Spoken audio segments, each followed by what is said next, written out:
que é a situação da Venezuela. O Maduro, no dia de ontem, anunciou uma medida que gerou muita polêmica dentro e fora do país, né? E foi aí o indulto a 105 opositores aí que participaram de tentativas de golpe, de invasão e tudo isso. Quem vai me acompanhar nessa conversa é o professor Aurélio Fernandes, já conhecido de todos aqui do cotidiano, que todos os sábados participa do programa Pelo Mundo. Seja bem-vindo, professor Aurélio. Obrigado. Boa noite.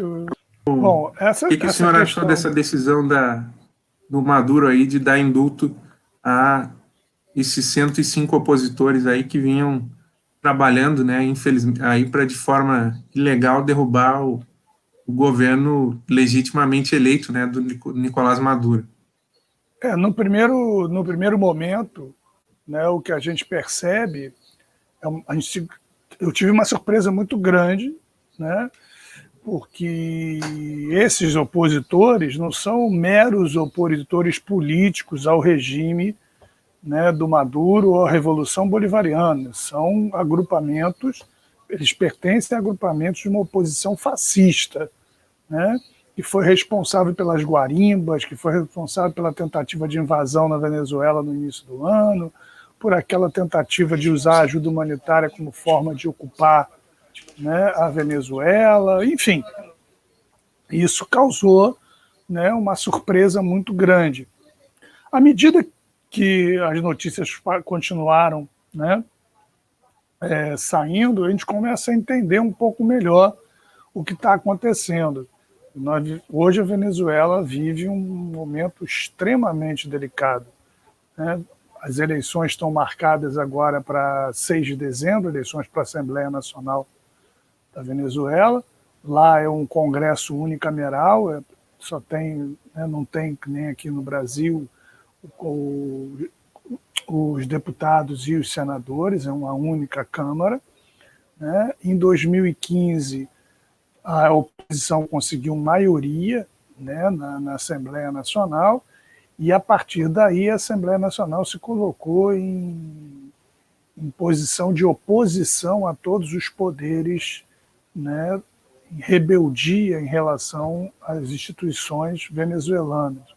Isso gerou uma crise política muito grande, esse era o objetivo deles, e a finalidade final disso, finalidade final é ótima, o principal objetivo, né, da oposição era criar um fato político que permitisse derrubar o governo Maduro, né? Daí surge a figura do Juan Guaidó, se autoproclamando presidente da República, desconhecendo o processo eleitoral que elege o Maduro, desconhecendo a Assembleia Nacional Constituinte, que foi uma tremenda jogada política, né, do governo do Maduro, quer dizer, que destruiu completamente, desarticulou completamente a oposição foi pega, vinha há anos exigindo uma Assembleia Nacional Constituinte, e, para surpresa dessa oposição, o governo toma iniciativa e convoca essa Assembleia, e a partir daí a Assembleia para a oposição vira um terror, que foi mais um golpe do governo Maduro, e o governo Maduro recupera a iniciativa política, a Revolução Bolivariana recupera a iniciativa política, e a Assembleia Nacional vem num processo permanente de desgaste, né, essas forças políticas, a tal ponto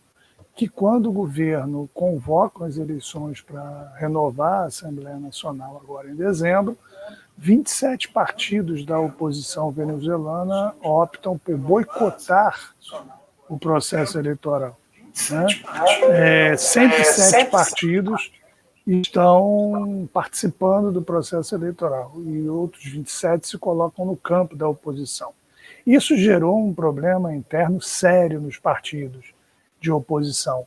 Está uma luta interna violenta nos partidos de oposição, inclusive nos 4 maiores partidos, o chamado Grupo 4G, em que setores da Ação Democrática, do Voluntário Popular, do Novo Tempo, do Primeiro Justiça, estão querendo participar do processo eleitoral e se sentem impedidos pela decisão, né, das suas direções, e isso tem gerado né, uma série de denúncias na Justiça, no Tribunal Superior de Justiça, né, do TSJ, Tribunal Superior de Justiça venezuelano, no sentido de garantir a possibilidade de participarem das eleições, inclusive se utilizando da sigla. Isso está gerando uma complicação muito grande na oposição. Em meio a todo esse contexto, os Estados Unidos vêm pressionando duramente o governo para não reconhecendo esse processo eleitoral, dizendo que o governo Maduro não tem essa legitimidade. Isso se soma à conjuntura, né, que o Douglas estava falando aqui, que hoje quase que uma possibilidade de uma guerra civil nos Estados Unidos, um processo eleitoral que muitos até questionam se o Trump aceitaria um resultado em que ele não ganhasse, né? E nesse contexto, uma pressão muito grande do Marcos Rubio, que é um senador pela Flórida, que é um dissidente não, é um gusano, é um contra-revolucionário, né, cubano, que sempre defendeu intervenções militares estadunidenses para derrubar governos na América Latina e que pressiona o governo Trump, levantando a tese que, para garantir a vitória do Trump na Flórida, seria fundamental que o Trump invadisse a Venezuela e derrubasse o governo Maduro, que isso alteraria os votos na Flórida, que sempre foi um bastião republicano e que hoje está sofrendo, né, um acosso democrata significativo, podendo perder, inclusive, a maioria dos delegados. Isso iria prejudicar enormemente a candidatura do Trump.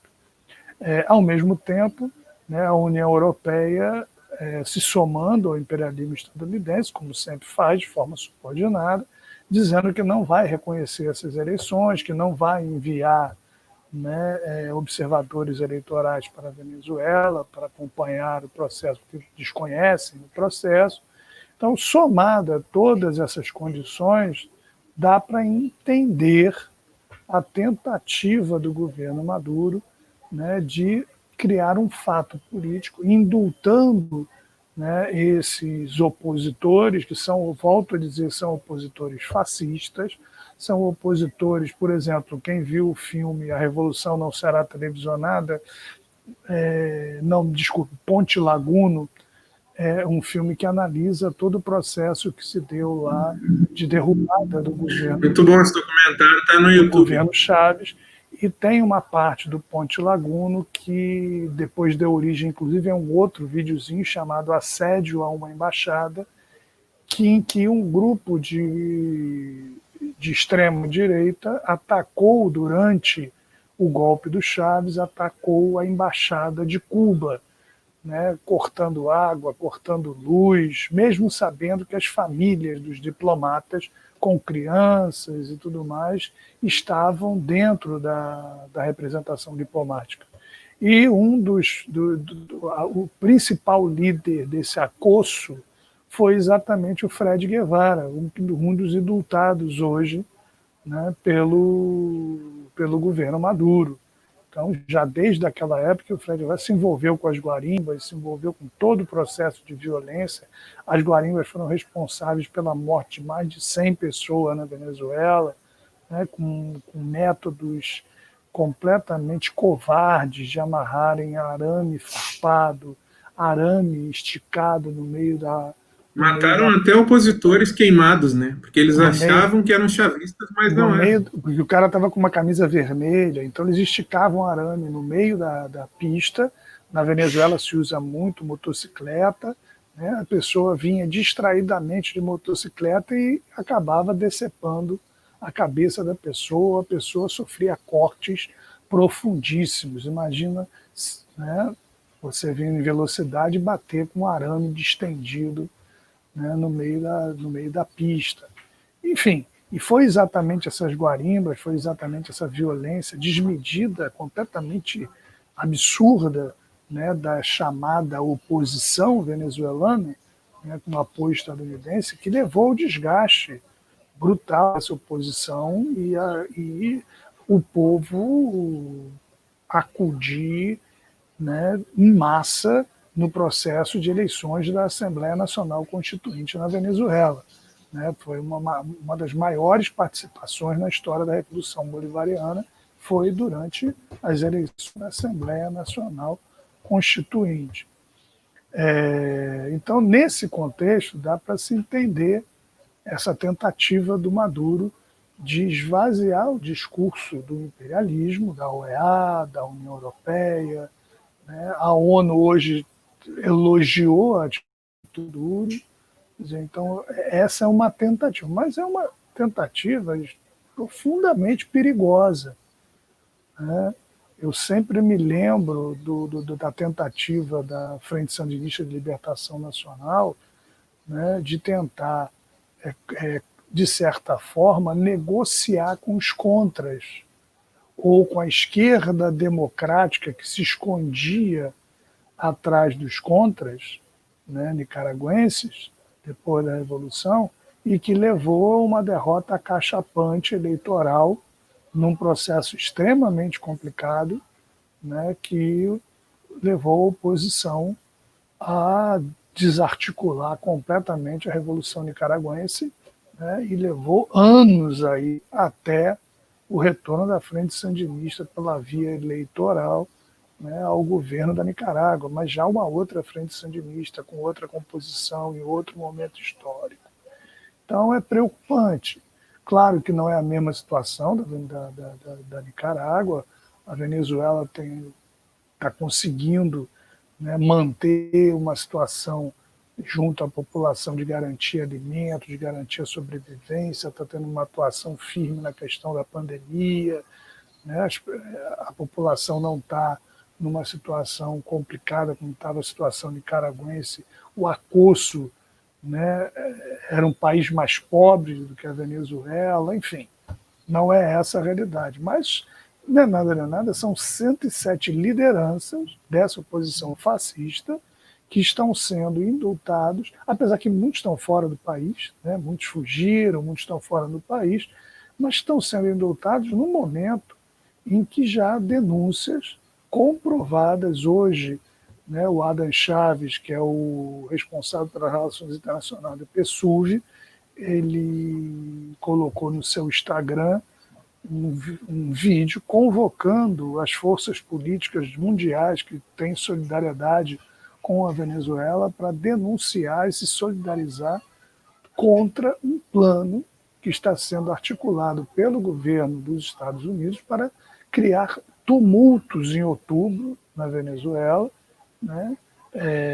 Tem um núcleo duro desses 27 partidos que não vão participar do processo eleitoral, que é o chamado G4, que junta o Primeiro Justiça, Ação Democrática, Vontade Popular e Um Novo Tempo, que estão se propondo, cada um deles, tentar aglutinar, juntando todos eles, em torno de 100 mil, né, militantes, para que eles possam ter, no mínimo, 25 agitadores em cada junta eleitoral no processo eleitoral venezuelano, para tentar tumultuar o processo eleitoral. E, óbvio... Orientação descarada do imperialismo. Não, descarada. É um processo assim, se você tem uma série de denúncias que estão sendo colocadas, quer dizer, tem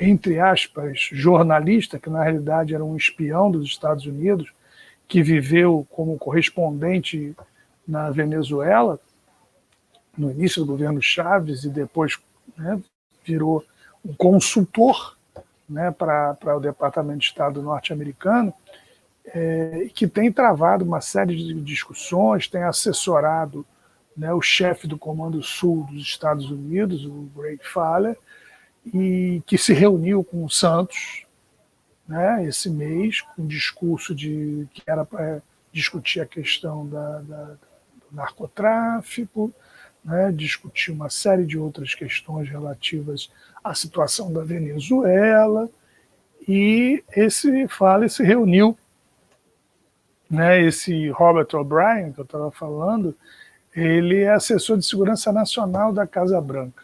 Né, se reuniram com o Duque em Bogotá, revisaram uma série de questões, e a ideia realmente é pressionar a Venezuela e, se possível, invadir a Venezuela com o exército colombiano somado a outros exércitos da América Latina. Não me espantaria, né, que o governo brasileiro participasse dessa aventura e desse descalabro em Recentemente tivemos relação, uma mudança, né, na né, política das Forças Armadas a um brasileiras. povo, exatamente, a um povo irmão.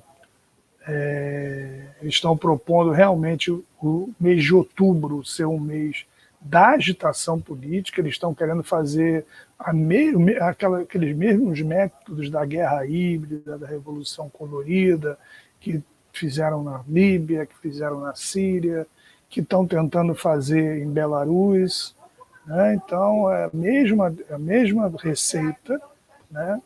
Só que a Venezuela está num processo, né, de organização e de união cívico-militar muito consolidado. A situação é difícil, inclusive os setores de inteligência da Venezuela detectaram isso já há algum tempo, estão denunciando, tomaram iniciativa de denunciar essa situação, né? E, inclusive, o almirante Remígio Ceballos, que é chefe do Comando Operacional Estratégicos da FAMB, Forças Armadas Nacionais Bolivarianas, ele já afirmou que a Venezuela tem condições de responder com força e contundência qualquer ataque proveniente, seja de onde for, né?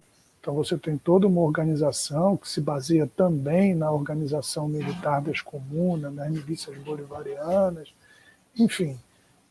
Apesar da Venezuela estar vivendo um momento muito difícil, né, ela tem condições de criar uma situação difícil para qualquer agrupamento, enfim, qualquer tentativa de invasão, seja de exércitos latino-americanos, seja do próprio exército americano. Mas a conjuntura realmente não é favorável, né, para que isso não aconteça, muito pelo contrário. Então, daí a necessidade dessa solidariedade, né, visível à Revolução Bolivariana, com todos os problemas que a Revolução Bolivariana vem passando, com todos os problemas de encaminhamentos políticos que, por mais que tenha 80% de acerto, pode ter aí 20% de desacertos que criam, né, situações complicadas. Lamentavelmente, o grande polo patriótico teve agora uma divisão, surgiu um pequeno setor, né, mais representativo e importante da esquerda venezuelana, rompendo com o grande polo patriótico, capitaneado pelo Partido Comunista da Venezuela, né, fazendo críticas duríssimas ao processo, né? Então, tudo isso, né, denota a necessidade da nossa solidariedade à Revolução Bolivariana e de denunciar essas situações e de entender, né, os motivos que levaram a esse indulto, por mais que, num primeiro momento, eles nos causem muita surpresa, né, porque, na realidade, Eu acho que, professor... até dentro, só para concluir, até dentro da Uhum. Venezuela, você tem um descontentamento popular muito grande com a não prisão do Guaidó, né, com a não prisão desses que estão, né, enfim, que ficam nas embaixadas o tempo todo, fazendo agitação política contra o governo, né, boicotando as possibilidades de combate à pandemia. Eles articularam, né, aquela situação do ouro venezuelano na Inglaterra, foi articulada pela oposição. Um dos presos estava preso em função disso, que foi comprovado que ele participou de articulações para que isso acontecesse, um dos indultados, enfim. E, para concluir, os indultados também não aceitam o indulto, vários deles, dizendo que não reconhecem o governo Maduro e que, por isso, não aceitam o indulto. Grande Exato. parte deles tem feito esse discurso também. Isso entra um ponto importante, né, professor Aurélio, porque, segundo a Constituição venezuelana, só quem pode dar o indulto é o presidente, né? Sim, Então, se eles exatamente. aceitar, E, ao mesmo tempo, é importante para quem nos ouve saber que indulto e anistia são coisas diferentes, né? E no indulto, a pessoa, por mais que ela, digamos assim, tenha sua pena perdoada, ela não tem sua ficha criminal limpa, né? Aquilo lá fica registrado, ao contrário, por exemplo, de uma anistia que apaga tudo que ficou para trás naquele momento. Né? E é Já interessante saber que Pode falar, professor. todos esses que foram indultados podem participar do processo eleitoral de 6 de dezembro. Exato. Eu vejo que de certa forma, existe aí. Eu entendo a leitura que faz o Maduro da conjuntura. Né? Ele aí tem a possibilidade de dividir essa oposição dos que querem ou não participar das eleições, né? Dividir ainda mais, né? Porque eles só se unem na hora de se submeter aos desígnios do império, né? Mas, por exemplo, para escolher uma liderança, para montar uma tática única de ação, esse tipo de coisa, eles são completamente incapazes. Ou para, por exemplo, quando tiveram a maioria na Assembleia Nacional, usar a Assembleia para criar algo de produtivo ou bom para o povo venezuelano. Né? O que eles fizeram foi fazer algo semelhante ao que o Eduardo Cunha fez aqui no Brasil e tentar sabotar o governo. Né? Acontece que lá, né, lá a briga é mais embaixo, né? Lá a coisa é mais embaixo, não é assim. E, ao mesmo tempo, a gente vê que A Constituinte cria limitações muito dessa, grandes ao mesmo tempo a para gente essa vê a possibilidade. necessidade de, de minar também essa coalizão internacional que os Estados Unidos formou no sentido de não reconhecer o Nicolás Maduro. E aí a gente vê que esse encarregado da União Europeia para discutir as relações da Venezuela, ele é um pouco melhor do que os anteriores. Ao mesmo tempo, as relações da União Europeia com os Estados Unidos não passam pela sua melhor fase, né? Sim, isso é positivo. Talvez também E isso tenha influenciado. E se a União Europeia participa como observador internacional das eleições, né, o que não aconteceu nas últimas, ela simplesmente decidiu seguir os Estados Unidos, né, e não acompanhou, isso pode trazer um respaldo maior ao processo eleitoral. Né, que a gente sabe que, apesar de nós, como pessoas que têm uma visão de esquerda, que os países têm que ter sua soberania respeitada e tudo isso, a gente, no automático, pensa, dane-se o que a União Europeia pensa da Venezuela, mas infelizmente, né, na correlação de forças do planeta, isso tem influência e tem importância, né?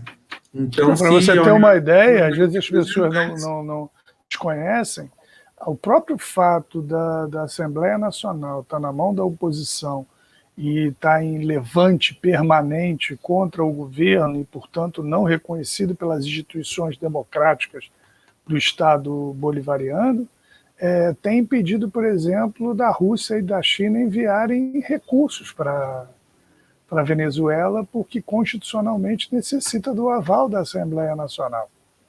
Então são coisas que a gente às vezes desconhece, né? Ou seja, países que são aliados, têm limitações em função dessa realidade. Né? Então tudo isso, e mais, quer dizer, a possibilidade da União Europeia participar do processo, não que o processo por si só, eu tive a chance de ser observador eleitoral numa das eleições na Venezuela, e eu me surpreendi com a qualidade, né, do processo todo eleitoral, né, a forma como é organizado, a forma como é garantido a lisura do processo eleitoral. Lá eles usam a urna eletrônica e, aliado à urna eletrônica, tem a impressora. Então você vota, recebe o teu voto, olha, vê se foi impresso o que realmente você votou, você dobra e coloca numa urna. E essa urna fica ao lado da impressora. Terminou a votação, qualquer dúvida em relação àquela urna, àquela máquina, aquela urna eletrônica, tem a urna real ali do lado, que você pode conferir. Né? Essa estratégia que os esquálidos estão querendo fazer nas eleições de dezembro, eles fazem em todas as eleições, né? Então, quando eu estava, foi 2006, a gente recebeu uma notícia de que havia uma junta eleitoral na cidade, agora me fugiu o nome da cidade como observador, era uma das principais, e que haviam 200 esquálidos em torno da junta denunciando fraude. E a gente pressionou estar presente nesse local, não queriam deixar por segurança que a gente fosse, mas aí a gente bancou, a gente falou, olha só, se a gente está aqui para observar, a gente é autoridade, a gente está dizendo que a gente vai lá, e que vocês têm que nos levar lá e dar segurança, para que a gente vá, mas isso é loucura e tudo mais. Não, mas nós vamos. E a gente foi. Chegando nesse local, né, os caras olharam para... Estão chegando os cubanos, porque eles diziam que tinham grupos de cubanos, né, acompanhando o processo eleitoral para ajudar a fraudar. Só que tinha um brasileiro que estava com uma camiseta. Na época não era tão ruim assim, né? Ninguém agora gosta de usar, da seleção brasileira. E os caras, Brasil, olha, estão aqui roubando os votos, querem fazer com que o Chaves ganhe aqui. Ele era um bairro de classe média alta da cidade, o Chaves jamais ganharia ali naquele local, com certeza, como não ganhou. E a gente falou, não, nós vamos ficar aqui. Estava um tumulto muito grande, eles iam invadir o local, iam quebrar a urna, enfim. E a gente acabou deslocando 4 companheiros, eu fui um deles, para ficar direto ali, né, acompanhando o processo eleitoral junto com os esquálidos, né, para garantir a lisura do processo, né? E quando terminou, né, a votação, para vocês terem uma ideia, aqui no Brasil eles fazem, como é que se fala, o controle de 3% das urnas, e dizem que isso é o suficiente para garantir a lisura do processo. No caso da Venezuela, o mínimo é 60%. Nessa eleição que eu estava lá, eles fizeram 70%. Terminou o processo, que nem é aqui no Brasil, foi enviado via eletrônica. E nas últimas chegaram a fazer mais, já no tempo do Maduro. Acho que chegou a 85%, 90%. E para garantir mesmo que não. Tanto que a oposição volta e meia não, ela sempre reconhece o resultado. Não reconhece, né, a legitimidade do resultado, diz que foi fraude, mas nunca diz, não, olha só, teve roubo no processo. Não tem como. O voto é físico. As urnas ficam guardadas. E aí o que aconteceu? A gente contou os votos, terminou, e bateu direitinho os votos da urna com os votos que foram, com a ata que foi enviada via eletrônica. E o Chaves perdeu a eleição e, viu, garantimos que não teve fraude. Vocês estavam aqui. Quer dizer, então, isso eles sempre fizeram. Né? Mas o processo eleitoral lá é extremamente organizado. E inclusive foi reconhecido pela Fundação Carter, né, do ex-presidente. Isso é o que eu ia dizer agora, exatamente. Acompanhou vários processos eleitorais. Reconhece que o processo eleitoral ali, o CNE deu curso para o pessoal, os observadores eleitorais, explicando como é que funcionava e tudo mais. Realmente é um exemplo de possibilidade de usar uma urna eletrônica sem fraude. Eles garantem realmente a lisura do processo, com essa lógica, a velocidade e a lisura do processo, né, a partir do momento que tem o voto físico. Não é que nem aqui, né? Não é que nem aqui. É muito complicado. E tem mais um detalhe, né, professor? Eu me lembro bem que no tempo que eu morei lá e tal, acompanhei vários processos eleitorais, que é a tinta no dedo, né? Sim, toda pessoa que vota fica com o dedo pintado e essa pintura fica 2 ou 3 dias. É uma tinta indelével que dura, eu acho que 3 dias, 2 a 3 dias. Né? Se a pessoa for porquinho e não lavar a mão, dura mais tempo, né? Mas que você não tem como. Eu fiz o teste, eu enfiei o dedo lá, posso botar o dedo aqui? Eu enfiei o dedo. Fiquei lá com o dedo azul o tempo todo que eu estava na Venezuela. Ainda bem que ninguém me acusou de votar Professor, né, na eleição. professor Aurélio ficou um mês na Venezuela e não saiu a tinta. A tinta estava lá. Mas é muito interessante, inclusive, isso, porque é uma garantia Bem interessante. de não votar mais de uma vez, quer dizer, um controle maior ainda desse processo. Esses Então, são é vários pontos interessantes, né, que mostram a fortaleza aí do processo eleitoral venezuelano, que a gente sabe que claramente é questionado pelos interesses, né, que existem na Venezuela, né, e também nos interesses de não permitir que qualquer governo aí soberano e independente surja na América Latina. O imperialismo não quer mais uma Cuba na região, né? Se Cuba, claro. sem todo o dinheiro que tem a Venezuela, né? Porque a Venezuela tem maiores reservas de petróleo do mundo, está hoje produzindo uma vacina, imagina que um processo de transformação de 50 anos faria num país como a Venezuela, né? Fora o fato Então, do apoio da Venezuela à Cuba, né? E exato. vice-versa. Isso E aí. todo o processo que foi posterior à vitória do Chávez, né, de apoio da Venezuela aos países do Caribe, né, Sim, em claro. especial com a questão do petróleo, de combustível, E uma todo coisa o que projeto pouca gente do Caribe. sabe, né, coisa que pouca gente sabe, a Citgo, que era a subsidiária da PDVSA nos Estados Unidos, ela vendia diesel subsidiado para os setores mais pobres da população estadunidense, no período Exato, mais difícil, que é o período do inverno, que muitas pessoas morrem congeladas em função do frio terrível, né, do hemisfério norte. E havia uma política venezuelana, né, no sentido de vender diesel subsidiado a um preço bem baixo para essas famílias. Né, coisa que, enfim, uma política que causava também um descontentamento, né, dos setores dominantes estadunidenses com o governo do Chávez. Né?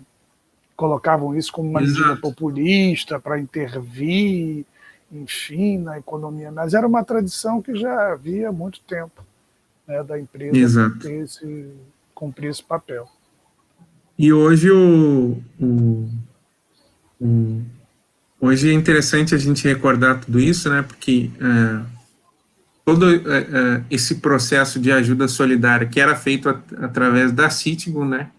Foi sempre houveram tentativas de boicotar esse projeto e Sim, por fim eles conseguiram, né? Ao ponto de se apossar da empresa venezuelana e de seus recursos, né? A Citigo também tinha um projeto interessantíssimo no Bronx, onde eles forneciam não só combustível, gasolina, diesel, mas eles também tinham projetos sociais que ajudavam com a sim, alimentação, sim, sim. tudo isso. Então são vários fatos que às vezes são desconhecidos aqui no Brasil, né? Eu acho que isso é uma crítica que eu faço a alguns setores da esquerda brasileira. A gente E é importante que discute muito. quando a Citgo do Guaidó não faz isso. Exato. Pelo A contrário, o gente dinheiro fala vai muito para pouco da onde a Revolução gente não sabe. Bolivariana, da Revolução Cubana, estuda muito pouco esses processos ainda, né, professor? Por isso a importância da solidariedade. Inclusive, se o professor quiser aproveitar aqui e divulgar as redes sociais do Círculo de Solidariedade e a Revolução Nós Bolivariana. tem o Comitê de Solidariedade e Revolução Bolivariana do Rio de Janeiro, é só procurar com esse nome no Facebook. E há 2 semanas atrás, acho que no máximo 3, houve uma plenária nacional bolivariana aqui no Brasil, em que foi fundada a Rede de Solidariedade ao Povo Venezuelano, juntando cerca de 9 comitês de solidariedade de todo o país, de solidariedade à Venezuela, né, que pretendem, após a pandemia, fazer um encontro, provavelmente um encontro nacional, uma plenária nacional, após plenárias estaduais e, enfim, são vários comitês, procurem no estado de vocês, a solidariedade à Venezuela é fundamental nesse momento, né, a Venezuela representa aí o que existe, enfim, como o Lenin dizia uma frase que eu acho espetacular: aqueles que querem uma revolução pura estão prestando de serviço à revolução, né? Porque isso não vai existir nunca. Quer dizer, então, não é uma crítica que eu estou fazendo, mas a despeito dos limites, dos erros que possam existir. Hoje, a Revolução Bolivariana representa na América Latina e talvez no mundo um dos processos mais avançados de luta de classe. E, nesse sentido, é fundamental a solidariedade, porque, com certeza, a Venezuela sofrendo uma derrota, isso vai repercutir em todos os países do mundo. Então, nesse sentido, a solidariedade é fundamental.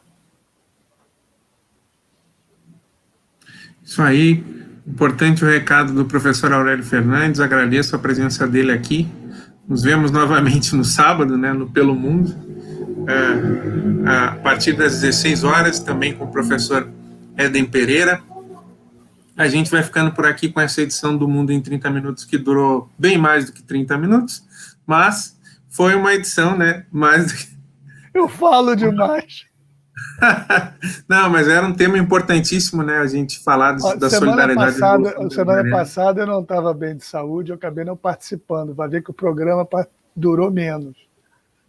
Eu fiz uma menção disso no final do programa, que infelizmente não durou muito menos, né? Quer dizer imagino, eu tô de gozação. O professor vai poder jogar a culpa em nós sempre, né? Depois disso. Muito bom, muito bom.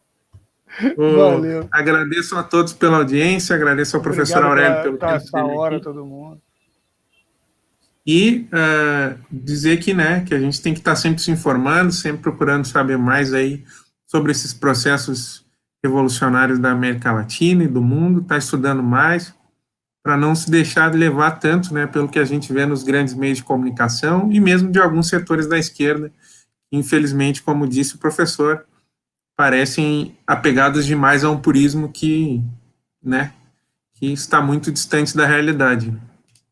Então, desejo a todos uma boa noite e lembro a todos vocês que amanhã, a partir das 19 horas, vamos estar iniciando aí um especial na campanha de solidariedade a Cuba, mas, mais do que isso, pelo Nobel da Paz aos médicos cubanos. A partir das 19 horas, vamos estar entrevistando o Dr. Joel, aí, graduado na Escola Latino-Americana de Medicina em Cuba. Também, na sexta-feira, a partir das 20 horas, vamos estar aí conversando com o vereador Leonel Brizola Neto, vai estar nos falando aí sobre o legado dessa grande figura que foi o Leonel Brizola e também sobre a luta das esquerdas na atualidade. Estamos aqui com um brizolista hoje, né? O professor Aurélio Fernandes, aí, que por anos aí militou junto com o Leonel Brizola, conhece muito da história dessa grande figura da política brasileira, né? E vamos estar aí discutindo esses temas aí na sexta-feira. Lembrando que amanhã às 21 tem o Brasil, às 21 horas tem o Brasil Cotidiano com o professor Paulo Amaro Ferreira e no sábado às 16 horas temos o Pelo Mundo. Desejo a todos uma boa noite. Muito obrigado pela sua audiência e fique ligado aí no Cotidiano para mais notícias e informações.